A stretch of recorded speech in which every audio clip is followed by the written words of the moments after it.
ராஜபக்ஷ குடும்பத்துக்கும் சிறைச்சாலைகள்ல கூட நடந்த கலவரங்கள் இருக்கு தானே, அந்த வன்முறைகளோட ராஜபக்ஷ குடும்பத்தோட தொடர்பு இருக்கு அப்படின்னு முன்னாள் ஜனாதிபதி மஹிந்த ராஜபக்ஷ அவர் கூட அந்த கடந்த சில தினங்களுக்கு வைரல் ஆனிச்சு அவரோட ஒரு பேச்சு. திருப்பி பதவிக்கு வாரத்துக்காக பெரிய ஒரு திட்டத்தை தீட்டி வச்சிருக்கிறோம் அப்படின்னு அதோட தான் அந்த சிறைச்சாலை கலவரங்களும் நடக்க இது எல்லாத்தையுமே வந்து எல்லாரும் நாமல் ராஜபக்ஷ என்ன சொல்றாரு அப்படின்னு சொன்னா, அரசாங்கம் போலீஸ் திணைக்களத்தை வந்து தன்னோட அரசியல் தேவைகளுக்காக தான் பயன்படுத்திக்கிட்டு இருக்கு. எதிர்கட்சியில இருந்து எதையும் நமக்கு பேசிடலாம், ஆனா நடைமுறைக்கு வரும்போது அது சாத்தியம் இல்லாமலும் இருக்கும் சில நேரம். அம்மா பரமேஸ்வரி ஜோதிடம் உலக புகழ்பெற்ற ஜோதிடர் பண்டிட் துளசிராம். எந்தவித பிரச்சனையானாலும் 100% உத்தரவாதத்துடன் நடந்தவை நடக்கவிருப்பவை மிக துல்லியமாக கணிப்பார். அழையுங்கள். லங்காஸ்ரீ நேயர்களுக்கு வணக்கம். கிட்டத்தட்ட 2 நாட்களா வந்து ஒழுங்கா நிகழ்ச்சியோட சந்திக்க முடியாமல் போயிருந்தாலுமே கூட இன்னைக்கு நாள்லையும் மறுபடியும் நாட்டில் என்ன நடந்திருக்கு, நாட்டில் இன்னைக்கு பரபரப்பாக என்னென்ன சம்பவங்கள் எல்லாமே பதிவாகி இருக்கு அப்படிங்கிறத தாண்டி இன்னும் பல முக்கியமான விஷயங்களை பேசுறதுக்கு நாங்கள் இன்னைக்கு நிகழ்ச்சியில் இணைஞ்சிருக்கோம். வணக்கம். வணக்கம் கனுஷியா, எப்படி இருக்கீங்க? ஓகே, சூப்பராக இருக்கு. ஓகே, இன்னைக்கு நாளில் பல சம்பவங்கள் நாட்டில் பதிவாகி இருக்கு அப்படின்னு தான் சொல்லணும். பல ஊடக சந்திப்புகள், பல முக்கியமான விஷயங்கள் எல்லாமே பல பேரால் வெளிப்படுத்தப்பட்டு இருக்கு. அதையும் தாண்டி இலங்கையோட அரசியல் களம் கொஞ்சம் பரபரப்பாக இருக்கு அப்படின்னு சொல்லலாம். இப்படியான பின்னணியில் இன்னைக்கு நாளில் எங்களுக்கு தெரியும் சரித் அபேசிங்க ஐக்கிய மக்கள் சக்தியோட ஹொரண தேர்தல் அமைப்பாளராக இருந்தார். அண்மையில் கைதாகி மிக முக்கியமான ஒரு குற்றச்சாட்டுக்கு கீழே கைதாகி பிணையிலையும் வெளிவந்திருந்தாரு. இவர் முதலா ஒரு வலைத்தள ஊடகம் ஒண்ணுக்கு வந்து நேர்காணல் வழங்கி இருக்காரு. இந்த நேர்காணல்ல பல முக்கியமான விஷயங்களை வந்து வெளிப்படையா பேசி இருக்கதா இன்னைக்கு நாள்ல தகவல்கள் வெளியாகி இருக்கு. அவர் என்னென்ன பேசி இருக்காரு, சொன்ன விஷயங்கள் என்ன அப்படிங்கறத இன்னைக்கு நிகழ்ச்சியில நம்ம விரிவா பார்க்கலாம். அதே போல மேலும் சில தகவல்கள் இருக்கு கனுஷியா. அதாவது சாகர காரியவசம் அவர் கூட கைது ஆனார் நேற்றைய தினம். அதே போல பிணையில விடுவிக்கப்பட்டிருக்காங்க. அந்த மாதிரி நிறைய விஷயங்கள் இருக்கு.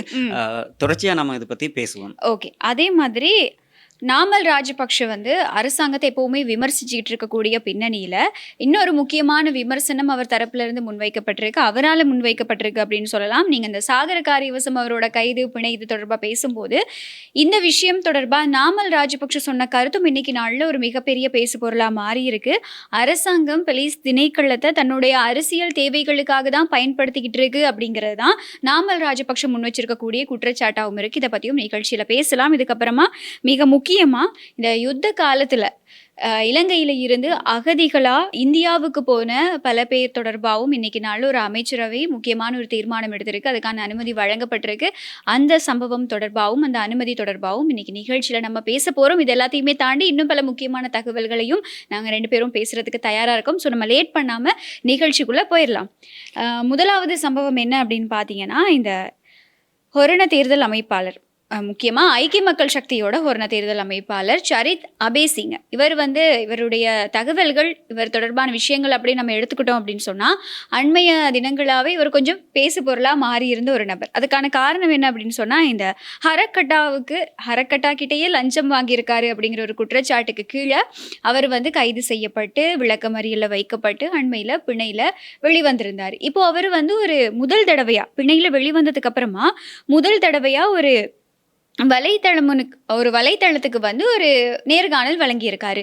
இந்த நேர்காணல்ல அவர் பல முக்கியமான விஷயங்களை வெளிப்படுத்தி இருக்கதா தான் இன்னைக்கு நல்ல ஒரு தகவல் வெளியாகி இருக்கு. இவர் என்ன சொல்லியிருக்காரு அப்படின்னா, தனக்கும் ராஜபக்ஷ குடும்பத்துக்கும் குறிப்பா நாமல் ராஜபக்ஷவோட இருந்த நெருக்கமான அந்த தொடர்பு சம்பந்தமா அவரோட அந்த இணைஞ்சு பணியாற்றினது தொடர்பா அவர் வந்து பல தகவல்களை இந்த நேர்காணல்ல சொல்லி இருக்காரு. அதாவது இதுக்கு முதல்ல கனுஷா அவர் எங்கேயும் அந்த மாதிரி ஒரு விஷயத்த சொல்லலை. ஏன்னா ராஜபக்ஷ குடும்பத்தோட அவருக்கு தொடர்பு இருப்பதா அப்படி சொல்லிக்கையும் இல்லை, அவரோட ஃப்ரெண்ட் அப்படின்னு இப்பதான் சொல்றாரு. இதுக்கு முதல்ல அந்த மாதிரி எங்கேயுமே பதிவாகல, அவர் எங்கேயும் பேசியும் இருக்கல, எதிராக தான் பேசி இருந்தாரே தவிர இந்த மாதிரி ஒரு விஷயத்த இதுதான் நான் நினைக்கிறேன் முதல் தடவையா சொல்லி இருக்கிறாரு. ஆமா, எதிராக பேசி இருக்காரு அப்படின்னு சொன்னா அவருடைய அரசியல் கோட்பாடுகளும் எதிரானது தானே. இப்போ அவர் ஐக்கிய மக்கள் சக்தியில வந்து இருந்தாரு, அதாவது கைதாகிறதுக்கு முன்னாடி ஐக்கிய மக்கள் சக்தியில அவருடைய அரசியல் விடயங்களை அவர் செஞ்சுட்டு இருந்தாரு. அதுக்கப்புறமா தான் இப்படி ஒரு சம்பவம் நடக்குது. இதுக்கு முன்னாடியே நடந்த ஒரு சம்பவம் அப்போதான் வெளிவருது. இந்த மாதிரி ஹரக்கட்டாவை வெளியில எடுக்கிறதுக்கு, அப்படி இல்லைன்னா அவரை வந்து சிஐடி தடுப்பு காவல்ல இருந்து வெளியில எடுத்து ஒரு சாதாரண சிறைச்சாலைக்கு மாத்துறதுக்காக ஹரக்கட்டாவோட மனைவி கிட்ட இருந்து கிட்டத்தட்ட 12 கோடி ரூபாய் லஞ்சம் வாங்கி இருந்ததா தான் தகவல்கள் வெளியாகிருந்தது. அதை தாண்டி இப்ப இவ்வளவு சம்பவங்கள் பதிவானதுக்கு அப்புறம் இப்ப நீங்க சொன்ன மாதிரி நாமல் ராஜபக்ஷவோடு இவ்வளவு ஒரு இன்னைக்கு சொன்ன மாதிரி ஒரு நெருக்கமான தொடர்பை பத்தி அவர் எந்த இடத்துலையுமே எந்த ஒரு மேடையிலையுமே முக்கியமா பேசினது கிடையாது. அதனாலதான் இன்னைக்கு நாள்ல இந்த நேர்காணல்ல அவர் சொன்ன விஷயங்கள் வந்து ஒரு பெரிய கேள்வி எழுப்பி இருக்கு அப்படின்னு சொல்லலாம். இவர் சொல்லியிருக்காரு என்ன அப்படின்னா, 2005 தான் தனக்கும் அரசியல்ல முதலாவது நண்பர் கிடைக்கிறாரு. இந்த முதலாவது நண்பர் யார் அப்படின்னு சொன்னா நாமல் ராஜபக்ஷ. லண்டன்ல தான் இந்த சந்திப்பு நடக்குது. அவர் வந்து 2005 இலங்கையில இருந்து லண்டனுக்கு போறாராம். அதுக்கப்புறம் 2006 இருந்து 2008 வரையான காலப்பகுதியில அவங்களோட தான், அதாவது ராஜபக்ஷ குடும்பத்தோட தான் நான் வந்து அங்க அந்த டைமை வந்து நான் ஸ்பெண்ட் பண்ணேன் அப்படிங்கறது தான் வந்து சொல்லியிருக்காரு சரிதா பி சிங். அதை தாண்டி 2009 மறுபடியும் வரும்போது அவர் இந்த மூவி ப்ரொடக்ஷன், அவர் சாதாரணமா இலங்கையில ஒரு நடிகர். ஆமா, அவர் வந்து அதுக்கப்புறம் இந்த ப்ரொடக்ஷன் சைடுக்கு வந்து போயிருக்கதாவும் அதுல ஜாயின் ஆயிருக்கதாவும். இதுக்கப்புறமா இவர் அரசியலுக்கு வரும்போது முதலாவது கோலே வந்து யாரு, நாமல் ராஜபக்ஷ தான் எடுத்திருக்காரு. எடுத்து நீங்க என்ன அரசியல ஜாயின் ஆக போறீங்களா, அதை பத்தி என்கிட்ட சொன்னதே இல்லையே அப்படிங்கிற மாதிரியான ஒரு சுமூகமான ஒரு உரையாடல் நடந்திருக்கு அப்படிங்கிற தகவலையும் சரிதா பி சிங் வெளியிட்டிருக்காரு.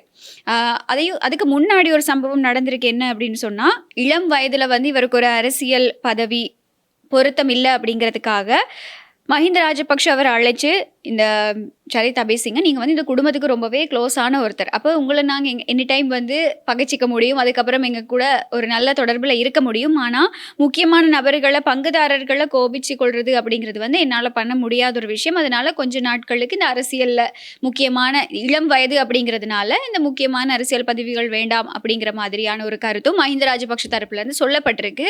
அதுக்கப்புறம் சரிதா பி சிங் அந்த அரசியல் விடயங்களில் இருந்து கொஞ்சம் விலகி இருந்ததாகவும் தகவல்களை அவர் வெளிப்படுத்தி இருக்காரு. விலகி இருந்து நினைக்கிறேன் அந்த காலப்பகுதியில தான் இவர் அந்த அவரோட நடிப்பு துறையில, கலைத்துறையில ஈடுபட்டு அதுக்கப்புறம் தான் அவருடைய பிற்கால பகுதியில தான் ஐக்கிய மக்கள் சக்தியோட இணைஞ்சு ஒரு முழு அளவிலான அரசியல்ல வந்து அவர் ஈடுபட்டிருக்காரு. இப்போ இவர் சொல்லியிருக்க விஷயங்கள் இதுதான். அதாவது நாமல் ராஜபக்ஷவுக்கும் ராஜபக்ஷ குடும்பத்துக்கும் எனக்கும் ஒரு மிக நெருக்கமான தொடர்பு இருக்கு. இது வந்து 2005 இருந்து 2005 இருந்து நாங்க வந்து ரொம்பவே நெருக்கமா பழகிட்டு இருக்கோம் அப்படிங்கிறது. இப்போ இத்தனை நாள் வரைக்குமே இவ்வளவு விஷயங்களும் வெளிப்படுத்தாத ஒருத்தர் இப்ப கைதாகி பிணையில வெளியில வந்து, அதுவும் ஒரு என்ன சொல்றது, ஒரு ஆழமான குற்றச்சாட்டு அப்படின்னு சொல்லலாம், அதுல கைதாகி வெளியில வந்து எதுக்காக இப்படி ஒரு கருத்தை தெரிவிக்கிறாரா இருக்கும் அப்படிங்கிற கேள்விகள் தான் இன்னைக்கு நாள் எழுந்திருக்கு. அதாவது இந்த நேரத்துல என்ன விஷயத்த பேசுறாங்கன்னு சொன்ன கனுஷா, ராஜபக்ஷ குடும்பத்திற்கும் இந்த இப்ப சிறைச்சாலைகள்ல கூட நடந்த கலவரங்கள் இருக்குதானே, அந்த வன்முறைகளோட ராஜபக்ஷ குடும்பத்தோட தொடர்பு இருக்கு அப்படின்னு. அப்ப இவர் வந்து இந்த நேரத்துல இந்த விஷயத்தையும் கதைக்கிறார் அப்படின்னாக்கா அது எல்லாத்துலயும் ஏதாச்சும் ஒரு சம்பந்தம் இருக்கு அப்படிங்கறத வெளிக்கொண்டு வர்றதுக்கு அப்படி எதுவும் ஒரு பிளானா இருக்கலாம். அப்படி இல்லாட்டி சில நேரத்துல உண்மைக்குமே இவங்களுக்குள்ள இப்படி ஒரு நெருக்கம் இருக்கா அப்படிங்கறது ஒரு கேள்விக்குறியா தான் இருக்கு. அதாவது இதுக்கான பதில வழங்குறதுக்கு ராஜபக்ஷ தரப்பு கட்டாயப்படுத்தப்பட்டவங்க கிடையாது. ஆனாலுமே இப்போ இந்த சிறைச்சாலை வன்முறைகள் அப்படிங்கிறத தாண்டி ராஜபக்ஷ குடும்பத்துக்கும் முக்கியமா இந்த பாதாள உலக குழுக்களுக்கும் இடையில ஒரு தொடர்பு இருக்கு. இந்த பாதாள உலக குழுக்களை வளர்த்து விட்டவர்கள் ராஜபக்ஷக்கள் தான் அப்படிங்கிற ஒரு தகவலும் வந்து விமர்சனமா முன்வைக்கப்படுது. எங்கேயும் உறுதிப்படுத்தப்பட்ட தகவல்கள் கிடையாது, அவங்க மேல முன்வைக்கப்படுற ஒரு விமர்சனம். அதாவது சிறைச்சாலை வன்முறை நடக்குதுன்னா அதுக்கு பின்னாடி பாதாள உலகம் இருக்கு, இல்ல போதை பொருள் கடத்தல் இருக்கு அப்படின்னா இதை வெளியில இருந்து ஏதோ ஒரு அரசியல் சக்தி திட்டமிடுது. அந்த அரசியல் சக்தி யாரு அப்படின்னா நாமல் ராஜபக்ஷ தரப்பா இருக்கும் அப்படிங்கிறதா. இதை நாமல் ராஜபக்ஷவே பல இடங்கள்ல பல மேடைகள்ல சொல்லியிருந்தாரு, நாட்டுல என்ன நடந்தாலுமே அது என்னுடைய பெயர்ல தான் நீங்க கொண்டு போறீங்க அப்படிங்கிறது. அப்ப இப்படி இருக்கக்கூடிய பின்னணியில சரிதா பி சிங் வெளியிட்டு இருக்கக்கூடிய இந்த ஒரு கருத்து ரொம்ப கேள்விகளை எழுப்புது, ஒரு மிகப்பெரிய சந்தேகத்தையும் இந்த இடத்துல உருவாக்குது அப்படின்னு சொல்லலாம் இல்லையா? அதே போல முன்னாள் ஜனாதிபதி மஹிந்த ராஜபக்ஷ அவர் கூட அந்த கடந்த சில தினங்களுக்கு வைரல் ஆனிச்சு அவரோட ஒரு பேச்சு, அந்த அரசியல் நம்ம அந்த அரச பொறுப்பை எடுத்துக்கொள்றதுக்கு, அதாவது திருப்பி பதவிக்கு வாரத்துக்காக பெரிய ஒரு திட்டத்தை தீட்டி வச்சிருக்கிறோம் அப்படின்னு சொல்லி அவர் தவறுதலா சொன்னாரா உண்மைக்கு சொன்னாரான்னு தெரியல. ஆனா அந்த இது ரொம்ப வைரலா போய்கிட்டு இருக்கு இந்த நாள்ல அந்த விஷயம். அதோட தான் அந்த சிறைச்சாலை கலவரங்களும் நடக்க இது எல்லாத்தையுமே வந்து எல்லாரும் சம்மந்தப்படுத்தி வெளியில பேசு பொருளா மாத்திக்கிட்டு இருக்காங்க அப்படின்னு தான் சொல்லணும். ஸோ எது எப்படி இருந்தாலும் இப்போ எங்களுக்கு தெரியும் சரிதா பி சிங் அப்படிங்கிறவர் வந்து பாதாள உலக குழுக்களோட ஒரு நெருக்கமான ஒரு தொடர்புல இருந்தவர் அப்படிங்கிறது வந்து நீதிமன்றத்திலையும் உறுதிப்படுத்தப்பட்டிருக்கு. எது எப்படி இருந்தாலும் அவர் இப்போ பிணையில இருக்காரு. நாங்கள் நீதிமன்ற உத்தரவுகளை விமர்சிக்க முடியாது, ஆனாலும் அவருக்கு தொடர்புகள் இருக்கு அப்படிங்கிறது வந்து பல விஷயங்கள்ல உறுதிப்படுத்தப்பட்டிருந்த பின்னணியில தான் அவர் இப்போ நாமல் ராஜபக்ஷவோட நட்பு தொடர்பாகவும் வெளியில பேசியிருக்காரு. ஸோ நம்ம வெயிட் பண்ணி பார்க்கலாம் எதிர்வரும் நாட்களில் இன்னும் என்ன தகவல்கள் வந்து வெளிவருது. இது தொடர்பாக நாமல் ராஜபக்ஷ தரப்புல இருந்து ஏதாவது எதிர்ப்புகள் அப்படி இல்லைன்னா ஏதாவது பதில்கள் வருதா அப்படிங்கிறதையும் நம்ம பொறுத்திருந்து பார்க்கலாம். இப்படி இருக்கக்கூடிய பின்னணியில தான் இந்த நாமல் ராஜபக்ஷ முன்னாள் ஜனாதிபதி மஹிந்த ராஜபக்ஷ அப்படின்னு எடுத்துக்கொள்ளும் போது இந்த அவென்கார்டு விவகாரம் மறுபடியும் பேசு பொருளாகி இருக்கு. அண்மையில் எங்களுக்கு தெரியும் அவென்கார்டு தனியார் நிறுவனத்துக்கு சொந்தமாக இருந்த அந்த பணமாக இருக்கட்டும், அவங்களுக்கு லஞ்ச முறையில் பெற்றுக்கொண்ட பணமாக இருக்கட்டும், இது எல்லாமே வந்து மறுபடியும் அரசுடைமையாக்கப்பட்டிருந்தது ஜனாதிபதி அனுரகுமார திசாநாயக் அவர்களோட ஒரு அதிரடி உத்தரவு மூலமாக. இப்படி இருக்கக்கூடிய பின்னணியில் இந்த அவென்கார்டு நிறுவனத்தோட நிறுவனர் நிசங்க சேனாதிபதி அவர் இன்றைய நாளில் வந்து லஞ்ச ஊழல் விசாரணை ஆணைக்குழுவில் ஆஜராகி வாக்குமூலம் வழங்கியிருக்காரு. இது தொடர்பாக தகவல்களும் வெளியாகிறது. அதாவது இன்றைய தினம் அவர் வந்து வாக்குமூலம் வழங்க போயிருந்தார். அவருக்கு ஒரு அழைப்பாணை விடுக்கப்பட்டிருந்ததாம். அதன் தொடர்பாக அவர் போயிருந்தார். அதுக்கப்புறம் 3 hours நினைக்கிறேன் 3 மணி நேரம் அவர்கிட்ட அங்கே விசாரணைகள் மேற்கொள்ளப்பட்டு இந்த விடயம் தொடர்பாக பேசுகிற நேரம் அவர் கூட கைது செய்யப்படலாம் அப்படின்னு எதிர்பார்த்திருந்தது. ஆனால் 3 மணி நேரம் விசாரணை நடந்ததா. அதுக்கு பிறகு அவர் வெளியில வந்துட்டார். அவருடைய ஆயுத கப்பல் தொடர்பாகவும் பெரும்பாலாக பேசப்பட்ட ஒரு விடயம். இந்த காலத்துல இல்லை, இதுக்கு முதல்ல கூட கடந்த அரசாங்க காலத்துல கூட நிசாங்க சேனாதிபதி அவருக்கு தனியார் ஒரு ஆயுத கப்பல் கடல்ல வச்சு அவர் வழி நடத்தினார் அப்படின்னு இந்த யுத்த காலத்து நேரம் அவர் தான் ஆயுதங்கள் வழங்கினார் கூட ஒரு குற்றச்சாட்டு இருக்கு கனுஷியா. அப்ப அந்த விடயங்கள் தொடர்பாகவும் இன்னைக்கு விசாரணையில பேசியிருக்கலாம். ஏன் கைது செய்யல அப்படிங்கிற ஒரு கேள்விக்குறியும் இருக்கு. மக்கள் நிறைய எதிர்பார்த்திருந்தாங்க. நிறைய பெரிய தலைகள் நிறைய போகலாம் அப்படின்னு சொல்லியிருந்தாங்க தானே. அந்த விஷயத்தோட இது தொடர்பா நேற்று அந்த சாகர காரியவசம் கைது செய்யப்பட்டு பிணையில விடுவிக்கப்பட்டாங்க. அந்த மாதிரி கைது செய்யப்படலாம் அப்படின்னு எதிர்பார்த்திருந்தது, நடக்கல. ஆனா அது என்ன காரணம் அப்படின்னு தெரியாது. ஏன்னா அந்த ஆயுத கப்பல் தொடர்பாகவும் அவருக்கு இந்த கோட்டாபய ராஜபக்ஷ கூட அவருக்கு நெருக்கமான தொடர்புகள் இருந்திருக்கு. அந்த விடயம் தொடர்பாகவும் சொல்லியிருந்தாங்க. அதை தாண்டி இப்போ என்னது அனுரகுமார திசாநாயக் அவர்கள் அந்த டைம் அதாவது எதிர்கட்சியா இருக்கும்போது இந்த நிசங்க சேனாதிபதியோட ஒரு சில முரண்பாடுகள் இருந்ததாகவும் அண்மை நாட்கள்ல தகவல்கள் வெளியாகி இருந்தது இல்லையா? அதாவது எதிர்கட்சியில இருக்கிற நேரம் இவங்களுக்கு எப்படியும் ராஜபக்சகளோட எதிராக தான் இந்த கட்சி இருந்தது. அந்த நேரம் எதிர்கட்சியில் இருக்கிற நேரம் ஜேவிபி. ஆனால் நிஷாங்க சேனாதிபதி இவரோட கோட்டாபய ராஜபக்சேவோட அவர் 2 பேரும் நினைக்கிறேன் இராணுவத்தில் ஒன்றா இருந்திருக்கிறாங்க. அந்த நட்பு தான் பெருசாகி அவங்க பதவிக்கு வந்ததுக்கு பிறகு நெடுக அதை கொண்டு போயிருக்கிறாங்க. அந்த இதுக்கு கீழால தான் இப்படி மோசடி நடந்திருக்கு அப்படின்னு சொல்றாங்க. ஆமா, இப்போ அதையும் தாண்டி தான் இன்னைக்கு நாளில் எதுக்காக நீங்க அழைப்பாணை விடுக்கப்பட்டது அப்படின்னு கேட்டீங்கன்னா இந்த கிறிஷ் வழக்கு தொடர்பான ஒரு அழைப்பாணை தான் விடுக்கப்பட்டிருக்கு. ஆனால் கிட்டத்தட்ட நீங்கள் சொன்ன மாதிரி 3 மணித்தியாலம் வாக்குமூலம் பதிவு செய்யப்பட்டிருக்கு. இப்போ அவென்கார்டு பிரச்சனையும் போய்கிட்டு இருக்கக்கூடிய பின்னணியில் இப்போ சாகர காரியவசம் இது கைதாகி இருந்ததுனால இப்போ இன்னைக்கு நாளில் இவரும் கைதாவாரா அப்படிங்கிற ஒரு கேள்வி இருந்தது. ஆனால் அது வந்து இன்னைக்கு அந்த கைது நடக்கலை. வாக்குமூலங்கள் பதிவு செய்யப்பட்டிருக்கு. எதிர்வரும் நாட்களில் இந்த விசாரணை தொடர்பாக இன்னும் தீவிரமான விசாரணைகள் நடத்தப்பட்டு ஏதாவது கைதுகள் நடக்கலாம், சட்ட நடவடிக்கைகள் மேற்கொள்ளப்படலாம் அப்படிங்கிற ஒரு எதிர்பார்ப்பும் இருக்கு. இப்படியான பின்னணியில் இந்த முன்னாள் அமைச்சர் ராஜித சேனாரத்ன மேலையும் வந்து குற்றப்பத்திரிகை தாக்கல் செய்யப்பட்டிருக்கு இன்னைக்கு நாள்ல. அதாவது இதுக்கு முதல்ல கூட ராஜித சேனாரத்ன தன்னை கைது செய்யக்கூடாது அப்படின்னு சொல்லி முன்ஜாமீன் கூட கேட்டிருந்தாரு. அந்த சந்தர்ப்பத்தில் கூட அவரை தேடி கேளாம எங்கேயோ போய் ஒளிஞ்சிருந்து அந்த மாதிரி நிகழ்வுகள் கூட நடந்திருக்கு இந்த ராஜித சேனாரத்ன தொடர்பாக பேசுற நேரம். அப்போ இவ்வளவு காலத்துக்கு பிறகு இன்னைக்கு தான் அவருக்கு முதல் முறையா குற்றப்பத்திரிகை தாக்கல் செஞ்சிருக்கிறாங்க போல இருக்கு. ஆமா, அதாவது இந்த எதுக்காக அப்படின்னு கேட்டீங்கன்னா கடற்தொழில் அமைச்சரா அவர் பணியாற்ற அந்த காலப்பகுதியில கிரிந்த கடற்தொழில் துறைமுகத்துல மணல் அகழும் பணிய கொரிய நிறுவனம் ஒன்றுக்கு ஒப்படைக்க மூலமா அரசாங்கத்துக்கு நட்டத்தை ஏற்படுத்தி இருக்காரு அப்படிங்கிற குற்றம் சுமத்தி தான் இந்த வழக்கு வந்து தாக்கல் செய்யப்பட்டிருக்கு. இதுல என்ன முக்கியமான விஷயம் அப்படின்னு சொன்னா அண்மையில ஒரு நேர்காணல்ல வந்து அவர் சொல்லியிருந்தாரு, நான் எந்த இடத்துலயுமே வந்து பொதுமக்களோட பணத்தை வந்து கொள்ளையடிச்சது கிடையாது. என்னுடைய வீட்டு வாடகையும் என்னோட காருக்கான இந்த பெட்ரோல் டீசல் கூட வந்து என்னோட ஃப்ரெண்ட்ஸ் தான் வந்து கொடுத்துட்டு இருக்காங்க அப்படிங்கிற ஒரு கருத்தை வந்து அவர் சொல்லி அது ரொம்ப பேசு பொருளா மாறிடுறது எங்களுக்கு ஞாபகம் இருக்கும். இப்படியான பின்னணியில வந்து இவருக்கு எதிராக குற்றப்பத்திரிகை தாக்கல் செய்யப்பட்டிருக்கு. இப்ப அடிக்கடி இந்த நடந்துகிட்டு இருக்கக்கூடிய கைதுகளை பத்தி உங்களுடைய கருத்து என்னவா இருக்கு? இப்போ என்ன சொல்றது, பெரிய பெரிய தலைகள் எல்லாமே கைதாகிறாங்க. ஆனா என்ன ஒரு விஷயம் அப்படின்னா கைதான உடனே வந்து பிணையிலையும் வர்றாங்க இல்லையா? பிணையில வந்துடுறாங்க, அப்படி இல்லாட்டி ஹாஸ்பிட்டல்ல அட்மிட் ஆகிறாங்க. இதுதான் நடக்குது. இது அப்ப இருந்து இது வரைக்கும் இதே தான் நடக்குது. மக்களுக்கு தெரியும் கைது செஞ்சிட்டாங்க அப்படின்னு சொன்ன ஒரு அரசியல்வாதியை கட்டாயம் இன்னைக்கு ஈவினிங் அவர் வந்து ஹாஸ்பிட்டலில் அட்மிட் ஆகிடுவார், இல்லாட்டி பிணையில் வந்துருவார். இதுதான் இப்போ தொடர்ச்சியாக அரசாங்கம் சொல்லிக்கிட்டே இருக்கு. உங்களுக்கு தெரியும், மே தின கூட்டத்தில் நுவரேலியால வச்சு ஜனாதிபதி குறிப்பிட்டிருந்த ஒரு விஷயம், அது கூட வைரலாக பேசப்பட்டிருந்துச்சு. ஜனாதிபதி சொல்லியிருந்தாரு, இப்படித்தான் நிறைய பேர் உள்ளுக்கு போகிறதுக்கு தயாராக இருக்கிறாங்க, இன்னும் கொஞ்ச நாள் அது நடக்கணும். அப்போ அவர் அன்னைக்கு சொன்ன விஷயம் தொடர்பாக எதிர்கட்சியாக இருக்கிற தற்போதைய எதிர்கட்சி வந்து நிறைய விமர்சனங்களை கொண்டு வந்திருந்தாங்க. இப்போ பார்க்குற நேரம் இப்போ தொடர்ச்சியாக கைதுகள் நடந்துக்கிட்டே தான் இருக்குது. இனி யார் யார் அப்படின்னு சொல்லி ஒரு லிஸ்ட்டே இருக்குது அப்படின்னு கூட சொல்லியிருந்தாங்க. போன கிழமை கூட இது தொடர்பாக பேசியிருந்தாங்க.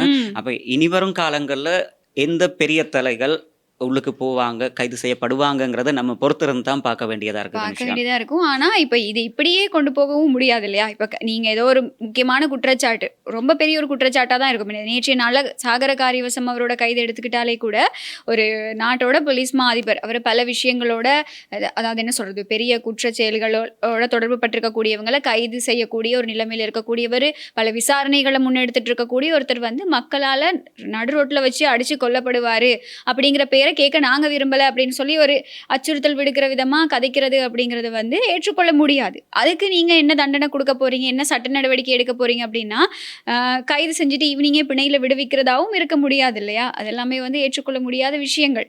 ஆனாலும் அது அப்படியே தான் நடந்துக்கிட்டு இருக்கு. இது சாகர காரியவசம் மட்டுமா அப்படின்னு கேட்டிங்கன்னா இல்லை. இப்போ சரிதா பேசிங்க விஷயத்தை எடுத்துக்கிட்டாலும் கூட அவர் இப்போ பிணையில் தான் இருக்கார். இப்போ நீதிமன்றத்தில் நடந்துக்கிட்டு இருக்கு, வழக்கு விசாரணைகள் நடந்துக்கிட்டு இருக்கு. இப்போ சொல்கிறாங்க இல்லையா, நீதிமன்றத்தில் நிறைய வழக்குகள் வந்து நிலுவையில் இருக்குது. இப்படி நிலுவையில் இருக்கிறதுக்கு இதுவும் ஒரு காரணமாக இருக்கலாம் தானே.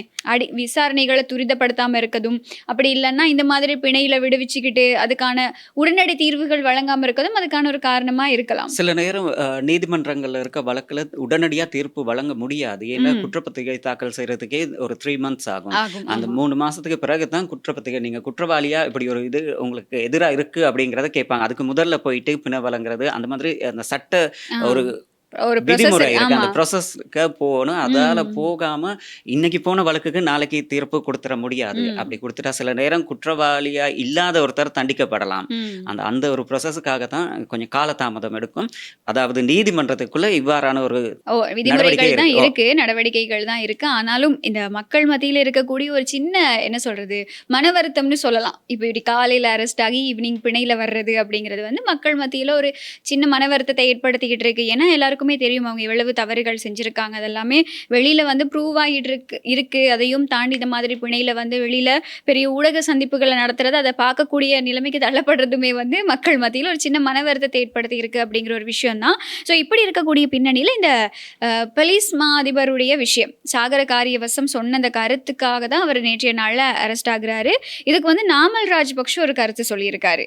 நாமல் ராஜபக்ஷ என்ன சொல்றாரு அப்படின்னு சொன்னால், அரசாங்கம் போலீஸ் திணைக்களத்தை வந்து தன்னோட அரசியல் தேவைகளுக்காக தான் பயன்படுத்திக்கிட்டு இருக்கு.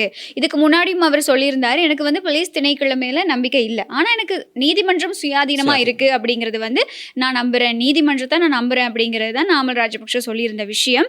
இப்போ அவர் இந்த சாகர காரியவசம் விஷயத்தில் என்ன சொல்லியிருக்காருன்னா, தன்னோட அரசியல் தேவைகளுக்காக தான் அரசாங்கம் பயன்படுத்திக்கிறாங்க அப்படின்னு. ආණ්ඩුව පැහැදිලිවම පොලිසිය තමන්ගේ දේශපාලන හස්තයක් විතර මෙහෙවන බව පේනවා. පැත්තකින් සංවිධානාත්මක අපරාධ වැඩි වෙනවා. පොලිස්පතිවරයා ඕ පොලිසිය ඒව වළක්වන්න ක්‍රියාමාර්ග අරගෙන තියෙනවා. හැබැයි තවත් පැත්තකින් සාගරකාරී වශයෙන් මහත්මයා ප්‍රකාශයක් කරාම තාමත් වේගෙන් පරීක්ෂණ කටයුතු කරලා කට උතර දෙන්නත් එන්න කියනවා. දැන් වෙඩි තියෙනවා විතරක් නෙවෙයි, දැන් ගෙවල් වලට බෝම්බ ගහලත් යනවා. රස්වල රසුනා මේ වගේ. ඒ කියන්නේ පොලිසිය පැහැදිලිවම දේශපාලන හස්තයක් බවට මේ ආණ්ඩුව පාවිච්චි කරනවා. ඒක තමයි සාගරකාරී මහත්තයා කිව්වේ. මේ ආණ්ඩුව පැහැදිලිවම උත්සාහ කරනවා තමන්ගේ ඒකාධිපති පාලනයකට මේ රට අරගෙන යන්න. විශ්වවිද්‍යාලයක් ජාතිමාරි යොමු කළා කියනවා. මම නෙවෙයි ජනාධිපති අනුකුමාර මහත්තයා. එතුමාට තමයි යවලා තියෙන්නේ. அப்படின்னா இந்த நாட்டில் அதிகரித்து வரக்கூடிய இந்த குற்றச் செயல்களை தடுக்கிறதுக்கும் பொதுமக்களோட பாதுகாப்பை உறுதிப்படுத்துறதுக்கும் பதிலாக அரசாங்கம் தன்னோட சுய தேவைகளுக்காக, சுய அரசியல் தேவைகளுக்காக போலீஸாரை ஒரு கருவியாக பயன்படுத்திக்கிட்டு இருக்காங்க அப்படிங்கிறத நாமல் ராஜபக்ச சொல்லியிருக்காரு.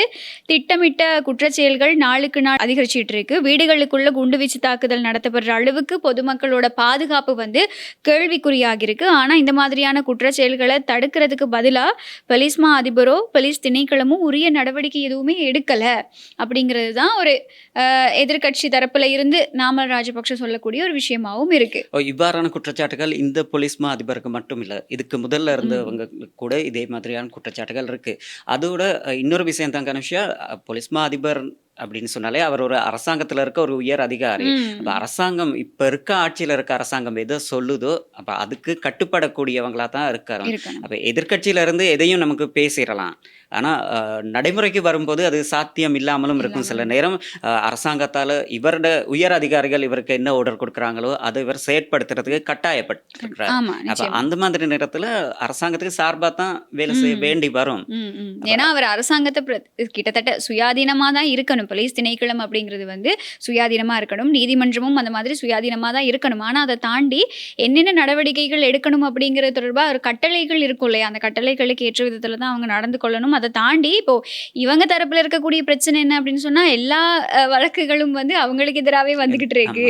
அவங்களுடைய பிரச்சனைகளை மட்டும்தான் போலீஸ்ல இருக்கவங்க நீதிமன்றத்துல இருக்கவங்க பார்த்துட்டு இருக்காங்க, மற்ற பிரச்சனைகளை கன்சிடர் பண்ண மாட்டேங்கிறாங்கிறது தான் நாமல் ராஜபக்ஷவோட ஒரே கவலையா இருக்கு. அதுக்கு இனி இப்படிதான் கடந்த காலத்துல செஞ்ச விஷயங்கள் ஊழல்கள் இது எல்லாத்துலயுமே உங்களுடைய பெயர் அடிபடும் போது அதுக்கேற்ற சட்ட நடவடிக்கைகள் தான் எடுக்கப்படும். இப்போ மற்ற விஷயங்களுக்கு என்ன மாதிரி சட்ட நடவடிக்கைகள் எடுக்கணும் அப்படின்னு நீங்கெல்லாம் வலியுறுத்துறீங்களோ அழுத்தம் கொடுக்குறீங்களோ அதே மாதிரி இதுகளுக்கும் நடக்கிறது அப்படிங்கிறதையும் நம்ம ஏற்றுக்கொள்ள வேண்டிய ஒரு விஷயமா இருக்கு.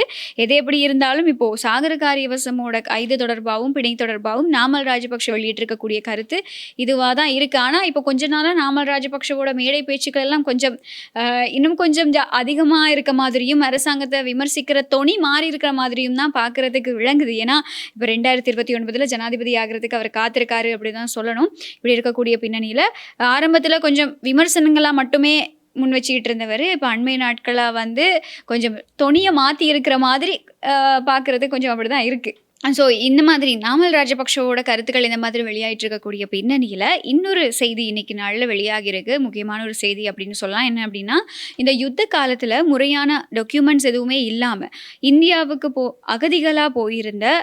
அகதிகளாக பதிவாகி இருக்கக்கூடிய இலங்கையர்கள் மறுபடியும் நாட்டுக்கு திரும்புறதுக்கு தேவையான குடிவரவு தடையகற்றல் வசதிகளை வழங்குறதுக்கு அமைச்சரவை அனுமதி வழங்கியிருக்கு. இன்னைக்கு நாளில் பொதுமக்கள் பாதுகாப்பு மற்றும் பாராளுமன்ற விவகாரங்கள் அமைச்சரினால் சமர்ப்பிக்கப்பட்ட யோசனைக்கு அமைச்சரவை ஒப்புதல் வழங்கியிருக்கு அப்படிங்கிற ஒரு செய்தி வெளியாகி இருக்கு. அதாவது இந்த யுத்த காலத்தில் நிலவிக்கிட்டு இருந்த இந்த சீரற்ற சூழ்நிலை அப்படின்னு சொல்லலாம், அந்த காரணத்தினால அங்கீகரிக்கப்பட்ட துறைமுகங்கள் மூலமாக இல்லாமல் முறையான கடவுச்சீட்டு எதுவுமே இல்லாமல் இந்தியாவுக்கு போன பல பேர் அங்கே அகதிகளாக பதிவு செய்யப்பட்டிருக்காங்க. இவங்க ஐக்கிய நாடுகள் அகதிகளுக்கான உயர்ஸ்தானிகர் ஆலயம் மூலமா தன்னார்வமா மறுபடியும் நாட்டுக்கு வரணும் அப்படின்னு சொல்லி எதிர்பார்ப்புல இருக்கதாவும் அவங்கள சட்டமா அதிபரோட ஆலோசனைகளுக்கு அமைய மறுபடியும் இலங்கைக்கு கூட்டு அதாவது வடபகுதியில இருந்தவங்க தான் மிச்சமே இந்த மாதிரி போயிருந்தாங்கன்னு நினைக்கிறேன். கடல் மார்க்கமா தான் இவங்க போயிருந்தாங்க. அந்த மாதிரி ஆட்களை நான் நினைக்கிறேன் மண்டபத்தில் வச்சிருந்தாங்க, மண்டபத்தில் தங்கியிருந்தோம். இது இந்திய கவர்மெண்ட்டும்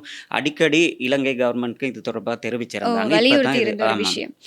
இப்போதான் வந்து இதை சரியான ஒரு நடவடிக்கை முன்னெடுக்கப்படுது அப்படின்னு சொல்லலாம். அதாவது 2006 ஆகஸ்ட் மாதம் 1 முன்னாடி முறையான ஆவணங்கள் இல்லாமல் போனவங்களை தான் வந்து மறுபடியும் நாட்டுக்கு கூட்டிக்கிட்டு வர்றதுக்கான விஷயங்கள், அதாவது சட்ட ரீதியான விடயங்கள் எல்லாமே மேற்கொள்ளப்படுது அப்படின்னு சொல்லலாம். இது நிஜமாவே இந்த அரசாங்கத்துக்கு கீழே வரவேற்கத்தக்க ஒரு விடயமாகவும் பார்க்கப்படுது. இப்படி சொல்ற மாதிரியே அமைச்சரவை அனுமதி வழங்கியிருக்க மாதிரி எதிர்வரும் நாட்களில் இதுக்கான நடவடிக்கைகள் அதே மாதிரி மேற்கொள்ளப்படணும் அப்படிங்கிறது தான் எல்லாரோட கோரிக்கையாகவும் இருக்கு.